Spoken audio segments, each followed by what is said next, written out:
Hello, first graders. Today we're going to read another one of my very favorite books called Blueberries for Sal. Maybe you've read it before. If you have, maybe you could read along with Miss Walsh.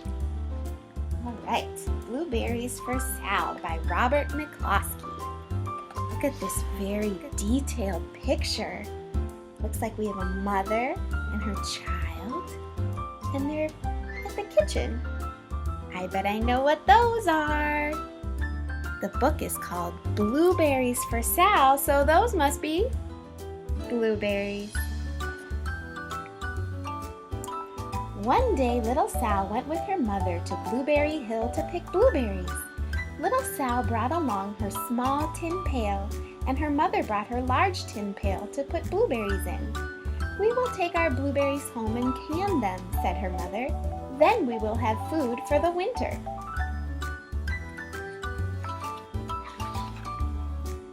Little Sal picked 3 berries and dropped them in her little tin pail. Kaplink, kaplink, kaplunk. She picked 3 more berries and ate them. Then she picked more berries and dropped one in the pail. Kaplunk. And the rest she ate. Have you ever been berry picking before? Maybe strawberries or blueberries? I know that when I do, I definitely eat them while I pick them. Then little Sal ate all 4 blueberries out of her pail. Her mother walked slowly through the bushes, picking blueberries as she went and putting them in her pail. Little Sal struggled along behind, picking blueberries and eating every single one.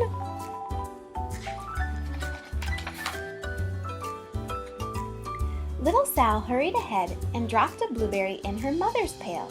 It didn't sound kaplink because the bottom of the pail was already covered with berries. She reached down inside to get her berry back. Though she really didn't mean to, she pulled out a large handful because there were so many blueberries right up close to the one she had put in. That must mean her mother is not eating them while she puts them in the bucket. Her mother stopped picking and said, "Now, Sal, you run along and pick your own berries. Mother wants to take her berries home and can them for next winter." Her mother went back to picking, but little Sal, because her feet were tired of standing and walking, sat down in the middle of a large clump of bushes and ate blueberries.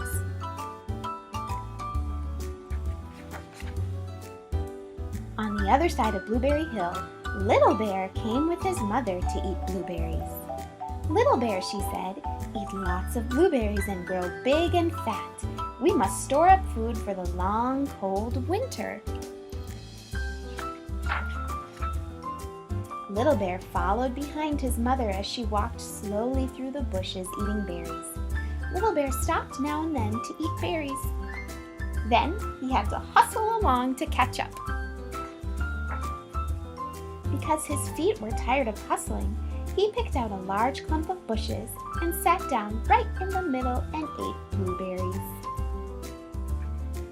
Who else does this sound like? Sounds like Sal. Over on the other side of the hill, little Sal ate all of the berries she could reach from where she was sitting. Then she started out to find her mother. She heard a noise from around a rock and thought, "That is my mother walking along." Do you think it's going to be her mother? Let's read to find out. But it was a mother crow and her children, and they stopped eating berries and flew away, saying, "Caw, caw, caw." Then she heard another noise in the bushes and thought, "That is surely my mother, and I will go that way." But it was Little Bear's mother instead. She was trampling along eating berries and thinking about storing up food for the winter. Little Sal tramped right along behind her. By this time, Little Bear had eaten all the berries he could reach without moving from his clump of bushes. Then he hustled off to catch up with his mother. He hunted and hunted, but his mother was nowhere to be seen. He heard a noise from over a stump and thought, "That is my mother walking along." Do you think it's going to be his mother? But it was a mother partridge and her children. They stopped eating berries and hurried away. Then he heard a noise in the bushes and thought, "That is surely my mother. I will hustle that way."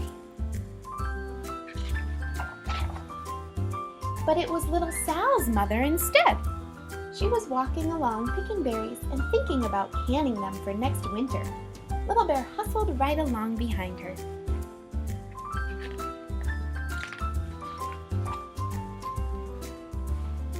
Little Bear and Little Sal's mother and Little Sal and Little Bear's mother were all mixed up with each other among the blueberries on Blueberry Hill.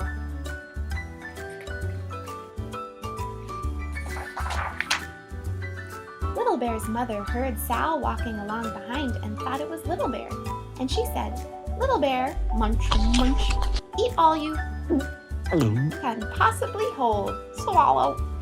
Little Sal said nothing. She picked 3 berries and dropped them, kaplink, kaplank, kaplunk, in her small tin pail. Little Bear's mother turned around to see what on earth could make a noise like kaplunk. "Grumph!" she cried, choking on a mouthful of berries. "This is not my child. Where is Little Bear?" She took one good look and backed away. She was old enough to be shy of people, even a very small person like Little Sal. Then she turned around and walked off very fast to hunt for Little Bear. Little Sal's mother heard Little Bear tramping along behind and thought it was Little Sal. She kept right on picking and thinking about canning blueberries for next winter. Little Bear padded up and peeked into her pail. Of course, he only wanted to taste a few of what was inside. But there were so many, and they were so close together, that he tasted a tremendous mouthful by mistake. "Now, Sal," said Little Sal's mother without turning around, "you run along and pick your own berries. Mother wants to can these for next winter." Little Bear tasted another tremendous mouthful and almost spilled the entire pail of blueberries. Little Sal's mother turned around and gasped, "My goodness, you are not Little Sal. Where, oh, where is my child?" Little Bear just sat munching and swallowing and licking his lips.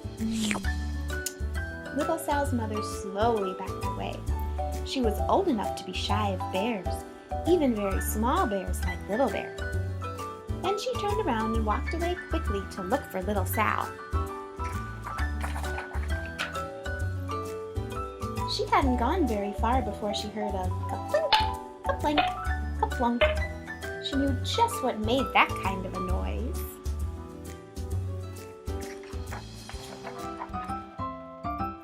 Little Bear's mother had not hunted very long before she heard a hustling sound that stopped now and then to munch and swallow.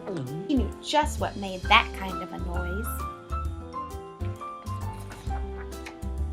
Little Bear and his mother went home down one side of Blueberry Hill, eating blueberries all the way, and full of food stored up for next winter.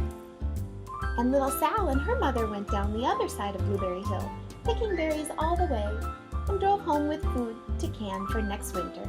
A whole pail of blueberries and 3 more besides.